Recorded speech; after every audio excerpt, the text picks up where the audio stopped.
Welcome back to Science online class, and I am your science teacher CP sir. Okay, beta. So look, we have finished our fourth chapter. What was our fourth chapter? Sorting the material into groups. हमारा जो fourth chapter था जिसका नाम था Sorting the materials into groups. Today means it is already finished. उस chapter को हमने finish कर दिया. After that I have made the solutions also and some of the videos which are sent to you, it is related to the solutions of the chapter. क्या बोला बेटा मैंने ये बात बोली कि उस चैप्टर को भी मैंने 6 या 7 लेक्चर में फिनिश कर दिया था और उसके टोटल 11 वीडियोस बने हैं. कितने वीडियोस बने बेटा? 11 नंबर ऑफ वीडियोस उसके बने हैं. आई थिंक 6 या 7 लेक्चर में वो फिनिश हो गया था पूरा का पूरा आपका चैप्टर. एंड आफ्टर दैट जो बचे हुए वीडियोस थे 4 या 5, उसमें मैंने सॉल्यूशंस का बनाया था वीडियोस. आपने देखा होगा जिसमें हम लोगों ने ऑब्जेक्टिव क्वेश्चन सॉल्व किया. एंड आफ्टर दैट जो क्वेश्चन आंसर्स होते हैं, है ना, that also I have explained you. उसको भी मैंने आपको पूरी तरीके से समझाया. ठीक है. और फाइनली वो चैप्टर अब क्लोज हो चुका है.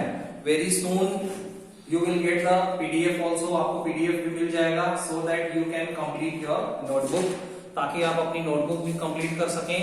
और one more time I am saying the thing to you.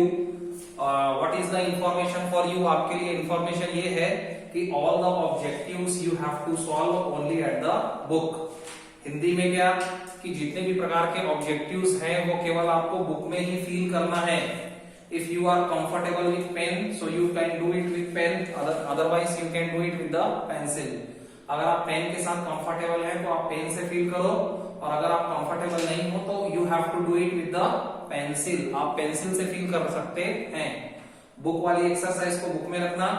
Only question answers you have to write down in your notebook. Notebook में केवल आपको क्वेश्चन आंसर लिखना होता है. ठीक है. तो ये तो कौन सी चीज थी जो हमने आपको बताई. Right now today we are going to start our new chapter. हम लोग आज चैप्टर नंबर 5 के बारे में बात करेंगे. Chapter number 5, separation of substances. Some of the students those who have not purchased the books, बहुत सारे बच्चों ने जिन लोगों ने बुक परचेस नहीं करी है, I request them to purchase it. है ना, मैं उनसे ये रिक्वेस्ट करूंगा कि वो परचेस कर लें, ताकि आपको चैप्टर्स के बारे में अंदाजा हो बेटा कि उसमें क्या है क्या नहीं है. है ना, आप वीडियोस कंटिन्यूअसली वॉच करते रहिए, देखते रहिए.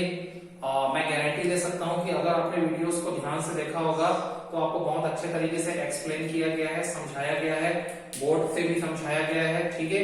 सो आपको कोई भी डाउट, कोई भी दिक्कत नहीं होने वाली है. चैप्टर नंबर 5 है सेपरेशन ऑफ सब्सटेंसेस के बारे में. अब बात करते हैं सेपरेशन. सेपरेशन मतलब क्या होता है बेटा? सेपरेट करना. है ना, आपने ये वर्ड कई बार सुना होगा, सेपरेट करना. इसको सेपरेट कर दो. सेपरेट करना मतलब क्या? अलग अलग करना. है ना, कई बार हम लोग बोलते हैं कि बॉयज को सेपरेट इधर बिठाना है, गर्ल्स को सेपरेट इधर बिठाना है. तो what is the meaning by this? Separate करना मतलब अलग अलग करना. किसको? सब्सटेंसेस को. सब्सटेंसेस मतलब क्या होता है बेटा? पदार्थ. इन हिंदी वी कॉल इट पदार्थ. ठीक है. बट सब्सटेंसेस मतलब होता है कोई भी ऑब्जेक्ट, कोई भी थिंग्स, कोई भी वस्तु. बट यहाँ पे जो हम लोग बात करने वाले हैं वो हम लोग किसी न किसी मिक्सचर के बारे में बात करने वाले हैं. ठीक है. अभी हम लोग मिक्सचर के बारे में भी डिटेल में पढ़ेंगे. मतलब अब राइट नाउ सी. ठीक है. सेपरेशन ऑफ सब्सटेंसेस मतलब पूरा का पूरा चैप्टर किसके ऊपर है? कुछ प्रकार के सब्सटेंसेस होंगे, कुछ प्रकार के पदार्थ होंगे, कुछ वस्तुएं होंगी, और उनको अपने को सेपरेट करना है. अगर वो एक साथ मिले हुए हैं तो हमको उनको क्या करना है? सेपरेट आउट करना है, मतलब अलग अलग. अब इंट्रोडक्शन के बारे में बात करते हैं. Introduction I have written here. इसके बारे में मैं आपको समझाता हूं. In the nature we are surrounded by so many different substances. क्या बोला मैंने कि इस पूरे प्रकृति में अगर आप देखेंगे यहां वहां, so you will find out, you will observe that actually we are surrounded by the different substances. हम लोग अलग अलग substances से घिरे हुए हैं. Even in our daily life we use so many food items which are found in the form of mixture. मैंने क्या बोला कि यहां तक कि हम लोग जो डेली लाइफ में बहुत सारे फूड आइटम्स का यूज करते हैं. For example milk, for example ghee, for example चावल दाल, उसके अंदर भी बहुत सारी चीजों का मिक्सचर पाया जाता है। मिक्सचर मतलब होता है मिश्रण। तो हम लोग को क्या करना होता है बेटा, we need to separate them, हमको उनको अलग अलग करना होता है, so that we can use them, ताकि हम उसका इस्तेमाल कर सकें। ठीक है, even you will see many substances, many products, they are found in form of the mixture। बहुत सारे जो substances होते हैं, बहुत सारे जो products होते हैं, वो mixture के form में पाए जाते हैं। ठीक है, but we have to separate them, हमें उन्हें separate करना होता है, so that we can use them separately, ताकि हम उन products का अलग अलग इस्तेमाल कर सकें। For example, आपको पता होगा कि salt, नमक, हाउ वी गेट सॉल्ट, हमें नमक कहां से प्राप्त होता है बेटा, तो आपको बस इतनी सी बात पता होगी कि we get common salt from the sea water. आपको ये बात पता होगी कि जो सी वाटर होता है, जो समुद्र का पानी होता है, वो खारा होता है, सॉल्टी होता है, and we get the salt from the sea water. और जो नमक हम लोग घर में इस्तेमाल करते हैं, ठीक है, वो नमक एक्चुअल में बना कहां से है, आया कहां से है बेटा, so we get it from the salt water, वो सॉल्ट वाटर से मिला है। अब आपको आश्चर्य होगा, and suppose most of you if you have visited the sea, अगर आप लोगों में से बहुत सारे लोग समुद्र के किनारे गए भी होंगे और आपने समुद्र के पानी को थोड़ा सा टेस्ट भी करके देखा होगा, तो बिल्कुल खारा लगता है। क्यों खारा लगता है बेटा, because the salt is mixed with it, क्योंकि जो सॉल्ट होता है, नमक होता है, वो उसके साथ घुला होता है। तो हम लोग नमक को उससे क्या करते हैं, सेपरेट करते हैं।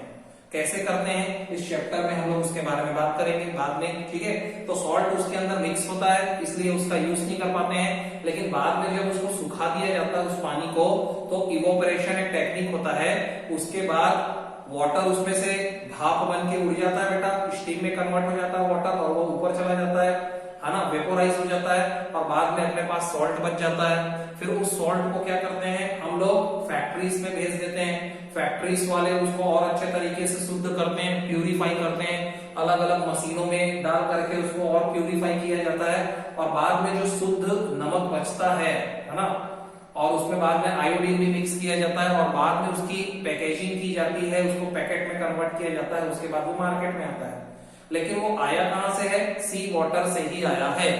कोई भी कंपनी का नमक, ठीक है, जो आप घर में इस्तेमाल करते हैं, चाहे वो टाटा हो, चाहे वो और भी कोई दूसरे प्रोडक्ट्स का हो, दूसरी कंपनी बहुत सारी हो सकती है, लेकिन उसका वो आया कहां से है, वो सी वाटर से ही बना है। इतनी बात क्लियर हो गई। अब बात करने वाले हैं बेटा सेपरेशन। सेपरेशन के बहुत सारे एग्जांपल्स अपने डेली लाइफ में हमको देखने को मिलते हैं। फॉर एग्जांपल यहाँ कुछ लिखा हुआ है, first example number first, we separate the tea from tea leaves by strainer. Strainer मतलब क्या होता है बेटा, छन्नी। स्ट्रेनर आपने देखा है, छन्नी होती है। फॉर एग्जाम्पल आपने भी ऑब्जर्व किया होगा, when your mother prepares T for you, जब घर में सभी के लिए चाय बनती है तो क्या होता है, actually after preparation of the tea, चाय के बनने के बाद क्या किया जाता है, we with the help of the strainer, strainer मतलब छन्नी की सहायता से उसको छाना जाता है। या आपने कॉमन सा ये वर्ड सुना होगा, कभी कभी आपकी मम्मा आपको बोलती है बेटा चाय तो बन गई है, बस उसको छान करके ले आओ। तो छान करके ले आओ, क्यों छान करके ले आओ, क्योंकि उसके अंदर बहुत सारे टी लीव्स प्रेजेंट होते हैं, चाय की पत्ती प्रेजेंट होती है।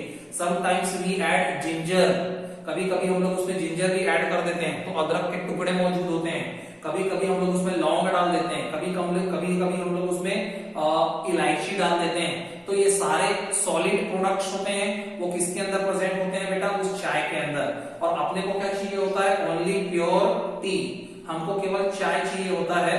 तो उस सॉलिड ऑब्जेक्ट्स को चाय में से अलग करने के लिए we take help from the strainer, हम लोग चाय की छन्नी का यूज करते हैं।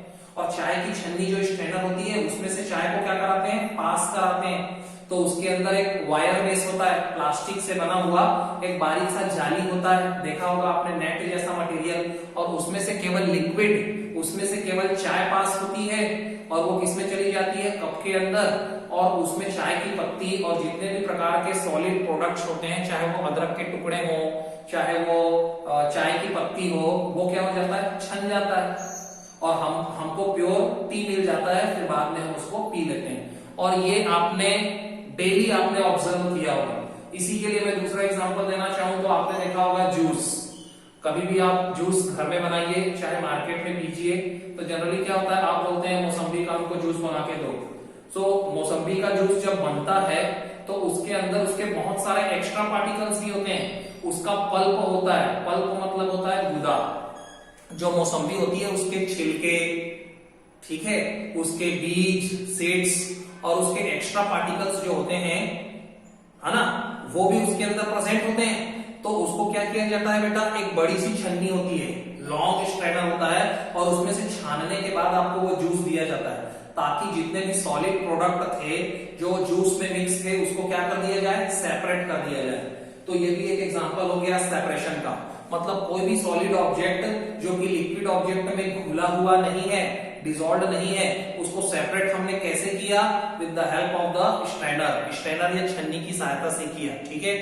Same like that sugarcane juice, गन्ने का जूस भी आपने पिया होगा, तो उसमें भी बहुत सारे, कई बार आपने देखा होगा गन्ने का जूस तो बनता है लेकिन और भी बहुत सारे एक्स्ट्रा पार्टिकल्स उसमें प्रेजेंट होते हैं जो हमारे लिए यूजलेस होते हैं। हम नहीं चाहते हैं कि हम उसको पिए, तो उसको हम लोग छान लेते हैं, उसके बाद प्योर जो मिलता है उसको पी लेते हैं। So that was the common example, आपने देखा होगा। तो यहाँ पे बात ये हो रही है बेटा कि यूजफुल कंपोनेंट इज टी। चाय पिए, हम लोगों ने चाय पी ली, लेकिन उसमें हमारे लिए जो यूजफुल कंपोनेंट था, यूजफुल मतलब होता है उपयोगी, जो हमारे लिए काम का था, उसमें काम का प्रोडक्ट कौन सा है, केवल चाय, जो लिक्विड फॉर्म में होता है। और यूजलेस कंपोनेंट अपने लिए कौन सा है बेटा, यूजलेस कंपोनेंट होता है टी लीव्स, मतलब चाय की पत्ती। चाय की पत्ती, अदरक के टुकड़े, ऐसे बहुत सारे जो सॉलिड ऑब्जेक्ट्स होते हैं, they are the useless component for us, वो हमारे लिए यूजलेस कंपोनेंट होते हैं। कई बार आपने ये भी ऑब्जर्व किया होगा कि कई बार चाय को अगर ढंग से छाना ना जाए तो वो यूजलेस कंपोनेंट हमारे मुंह में आ जाते हैं, हम थूकते हैं, है ना, स्पीटिंग करते हैं। सो ऐसा नहीं होना चाहिए, है ना। सो यूजफुल कंपोनेंट को प्राप्त, अब इसके पीछे पर्पस आप समझिए, पर्पस मतलब उद्देश्य। सेपरेशन करना क्यों जरूरी है, ये वैसे अभी टॉपिक पे आएगा। सेपरेशन करना इसलिए जरूरी होता है बेटा, so that we can get the useful component, ताकि हमको यूजफुल कंपोनेंट प्राप्त हो सके, और जो यूजलेस कंपोनेंट है, जो बेकार चीज है, जो वेस्ट मटेरियल है, उसको हम लोग अलग कर सकें, ठीक है। एक दूसरा एग्जांपल देखिए, we remove the stone from the pulses and rice, ठीक है। आपने अपनी मदर को देखा होगा, when your mama is preparing the pulse मतलब होता है दाल, ठीक है, और you can say any of the grain, किसी भी ग्रेन का मैं एग्जांपल ले सकता हूं, लेकिन जनरली दाल, मान लो आपकी मम्मा दाल बनाने वाली है ना, कुकर में दाल को लिया जाता है। So before cooking the pulse, दाल को उबालने से पहले, बिफोर बॉइलिंग द पल्स, दाल को डायरेक्ट नहीं उबाला जाता है, पहले दाल को लेती है आपकी मम्मा और उसको पानी से धोती है 2 टाइम्स 3 टाइम्स। क्यों बेटा, क्योंकि उसके अंदर बहुत सारे एक्स्ट्रा पार्टिकल्स मौजूद होते हैं, ठीक है। कई बार उसमें स्टोन्स के पार्टिकल भी मौजूद हो सकते हैं, पत्थर का टुकड़ा भी उसके अंदर हो सकता है, बारीक बारीक सा, छोटा छोटा सा, जो अपने को नजर नहीं आता है। तो हम लोग क्या करते हैं, उसको थोड़ा सा साफ किया जाता है। आपने देखा होगा दाल साफ करने के बाद फिर बनाते हैं। फॉर एग्जाम्पल राइस में भी कंकड़ पत्थर हो सकते हैं, है ना, तो उसको क्या किया जाता है बेटा, सेपरेट किया जाता है। क्यों किया जाता है, बिकॉज द पेबल्स मतलब होता है छोटे छोटे पत्थर, है ना, या स्टोन्स, उसके जो पार्टिकल्स होते हैं, these are the harmful substances, ये हमारे लिए हार्मफुल होते हैं, नुकसानदायक होते हैं, और हम ये नहीं चाहते हैं कि खाना खाते के टाइम ये कंकड़ का टुकड़ा चावल या दाल के रूप में हमको मिले, और इसलिए उसको सेपरेट किया जाता है। तो सेपरेट करने का एक दूसरा पर्पस क्या हो गया, to remove the harmful substances from the mixture. कोई भी मिक्सचर है, मिक्सचर मतलब होता है मिश्रण, तो दाल के साथ वो प्योर दाल तो है नहीं, उसमें कुछ एक्स्ट्रा पार्टिकल्स भी मौजूद हो सकते हैं। तो उसमें से क्या करते हैं बेटा, हम लोग उसको सेपरेट करते हैं, किसको, हार्मफुल सब्सटेंसेस को, जैसे स्टोन हो गया, जैसे है ना स्टोन हो गया, पेबल्स हो गया, या कोई दूसरे प्रकार के आइटम्स उसके अंदर प्रेजेंट हो सकते हैं, मिट्टी के टुकड़े हो सकते हैं, सॉइल के पार्टिकल्स हो सकते हैं, वो सब क्या है, हार्मफुल सब्सटेंस हैं। तो उनको हम लोग पहले अलग कर लेते हैं, कॉमन ऑब्जर्वेशन से हम लोग अलग कर लेते हैं, ठीक है, अपन थोड़ा बहुत निकाल लेते हैं। कई बार फिर उसको पानी में धोया जाता है, तो आपने देखा होगा कुछ पार्टिकल्स तैरने लगते हैं, उसको हम लोग हटा लेते हैं। और एक और बात, पानी में धोने से आपने देखा होगा पानी पीला हो जाता है, येलो कलर का हो जाता है, क्यों? क्योंकि कई बार उसमें कुछ पाउडर भी मिलाया जाता है बेटा, है ना। आजकल मिलावट का जमाना है, बहुत सारी चीजें उसमें मिक्स की जाती है, उसको पीला दिखाने के लिए, चमकदार दिखाने के लिए उसमें एक्स्ट्रा आर्टिफिशियल कलर भी मिलाए जाते हैं। तो जब हम लोग उसको वॉश करते हैं तो वो पानी पीला हो जाता है ना, तो वो भी धुल जाता है, ठीक है। तो ये सब पर्पस है। So we remove the stone from the pulses and rice, ठीक है। हम लोग स्टोन को रिमूव करते हैं, अलग करते हैं पल्स और राइस में से, चावल दाल में से। तो इसमें क्या होता है, जो यूजफुल कंपोनेंट है इट इज द पल्स, हमारे काम का क्या है, केवल पल्स, दाल या rice, and the harmful component is the pebbles and stone. इसमें जो पेबल और स्टोन होते हैं वो हार्मफुल कंपोनेंट्स हमारे लिए होते हैं।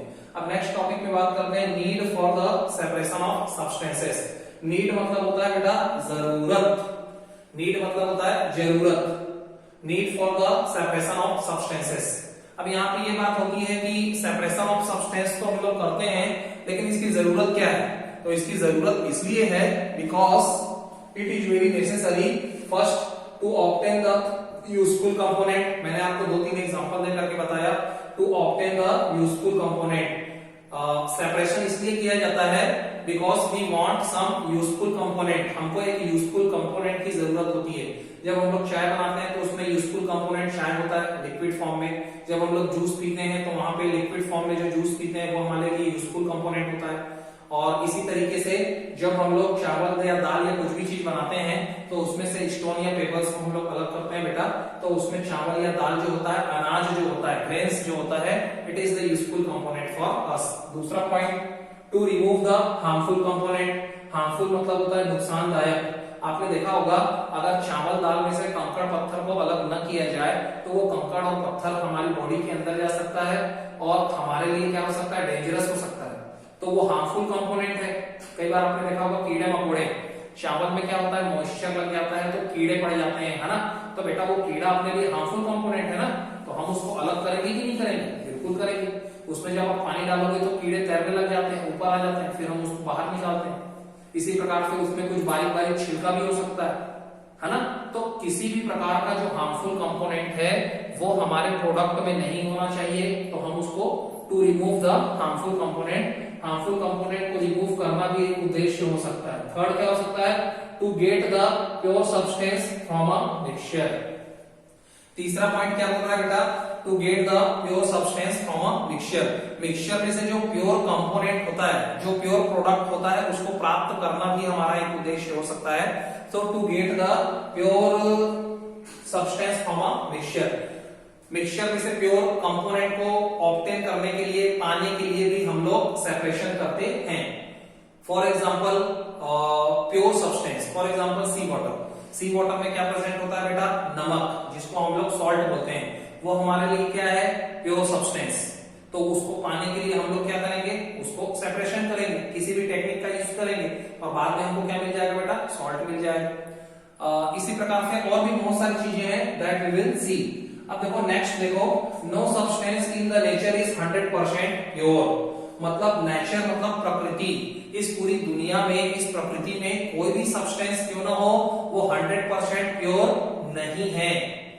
कोई भी सब्सटेंस हो सकता है, दे आर नॉट 100% प्योर, है ना। हर में कोई means all the substances there might be the some kind of adulteration. Adulteration मतलब होता है बेटा मिलावट। आजकल मिलावट का जमाना है। दूध जो हम लोग यूज कर रहे हैं उसके अंदर भी 2 या 2 से ज्यादा चीजें मिली हुई हैं, ठीक है। So no substance in the nature is 100% pure. पहली बात, कोई भी चीज 100% प्योर नहीं हो सकती, उसमें थोड़ी बहुत अशुद्धि हो सकती है। अब एग्जांपल देखना, arhar dal grows with the kesari dal. Generally जो फील्ड होता है, खेत होता है, ठीक है, arhar dal grows with the kesari dal. आप अरहर दाल समझ नहीं पाए होंगे, अरहर दाल को एक तुअर दाल बोलते हैं बेटा, ठीक है। सो जो तुअर दाल या अरहर दाल होता है, it generally grows with the kesari dal. ये केसरी दाल के साथ पैदा होता है, मतलब जब इसका उत्पादन किया जाता है, प्रोडक्शन किया जाता है या खेतों में इसको ग्रो किया जाता है तो क्या होता है, it generally grows with the kesari dal. एक दूसरे प्रकार का दाल होता है केसरी दाल, उसके वो भी इसके साथ उगते हैं। अब क्या होता है, and this Kesari dal causes the paralysis if consumed for a long time. क्या बोला गया, दिस केसरी दाल, और जो केसरी दाल होता है जो अरहर दाल के साथ मिक्स किया जाता है। कई बार क्या होता है कि जो आजकल मिलावट का जमाना है, कोई भी चीज प्योर तो है नहीं, तो जनरली अरहर दाल में कुछ दूसरे प्रकार की दालें भी मिक्स कर दी जाती हैं, जैसे केसरी दाल। तो ये जो केसरी दाल होता है बेटा, this is dangerous for us, ये हमारे लिए डेंजरस हो सकता है। पता है क्यों, because this Kesari dal causes the paralysis. देखो क्या लिखा है, केसरी दाल कॉजेस द पैरालिसिस। पैरालिसिस मतलब होता है, आपको मालूम है पैरालिसिस को क्या बोलते हैं, पैरालिसिस को क्या बोलते हैं हिंदी में। आपने देखा होगा कोई भी व्यक्ति को पैरालिसिस जो हो जाता है वो अपने हाथ पांव हिला नहीं पाता है, ठीक है, वो बिल्कुल बेड पे हो जाता है। तो ये जो केसरी दाल होता है वो पैरालिसिस कॉज कर सकता है if it is consumed for a long time. अगर इसको ज्यादा समय के लिए कंज्यूम किया जाए, कंज्यूम करना मतलब खपत करना, खाना, मतलब हो सकता है आप अगर घटिया क्वालिटी का दाल इस्तेमाल करते हो, अच्छे क्वालिटी का इस्तेमाल ना करते हो, और उसमें मान लो केसरी दाल मिला हुआ है तुअर दाल के साथ, तो ये जो केसरी दाल होता है इसको अगर हाई अमाउंट में या लंबे समय तक आपने सेवन कर लिया, कंज्यूम कर लिया, तो ये आपके लिए डेंजरस हो सकता है बेटा, क्योंकि इसकी वजह से पैरालिसिस हो सकता है, ठीक है।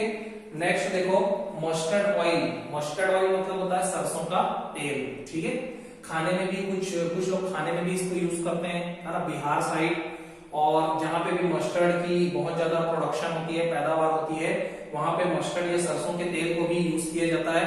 पिकल्स, अचार जब हम लोग बनाते हैं तो सरसों के तेल में ही बनाते हैं।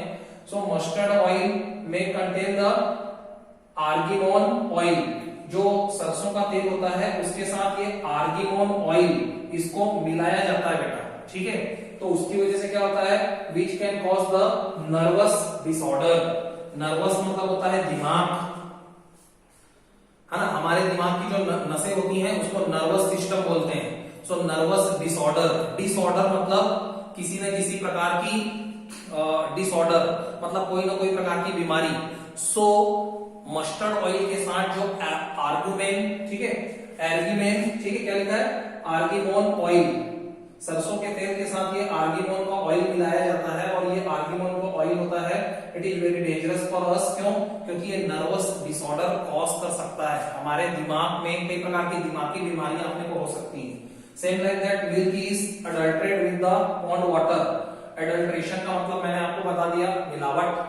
तो कई बार आपने देखा होगा दूध में पानी मिलाया जाता है, और पानी तो मिलाया जाता है, कई बार इसमें तालाब का पानी मिला दिया जाता है, ठीक है, और उसमें क्या होते हैं बेटा, which contains the germs and bacteria.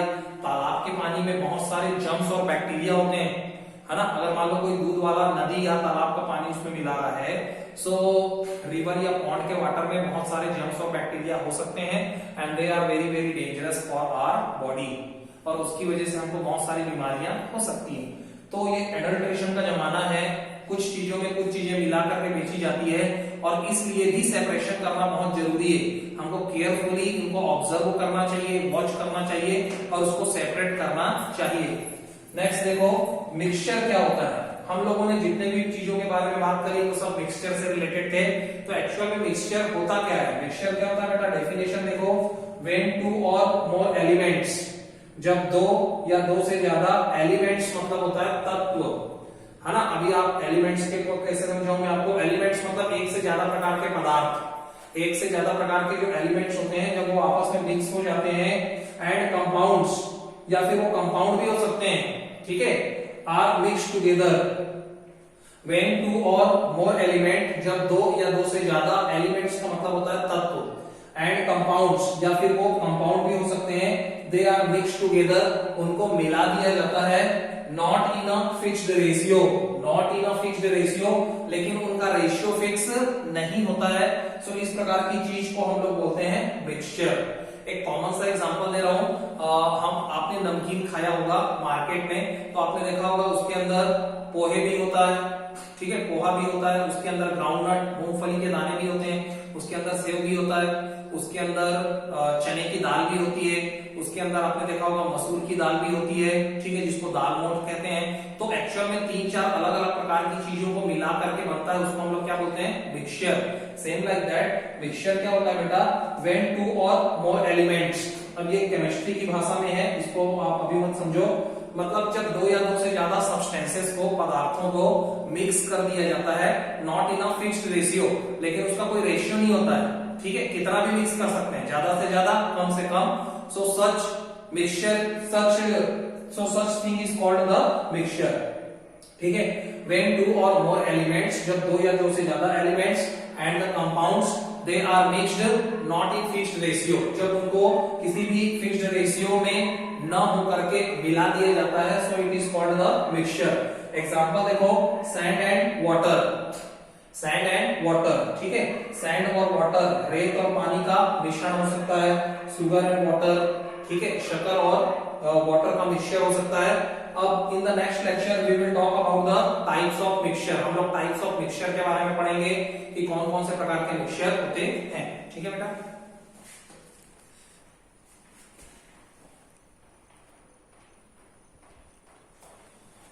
So in the next time we will talk about the different kinds of the mixture। Mixture के जो 2 टाइप होते हैं, फर्स्ट होता है होमोजेनियस मिक्सचर और सेकंड होता है हेटेरोजेनियस मिक्सचर।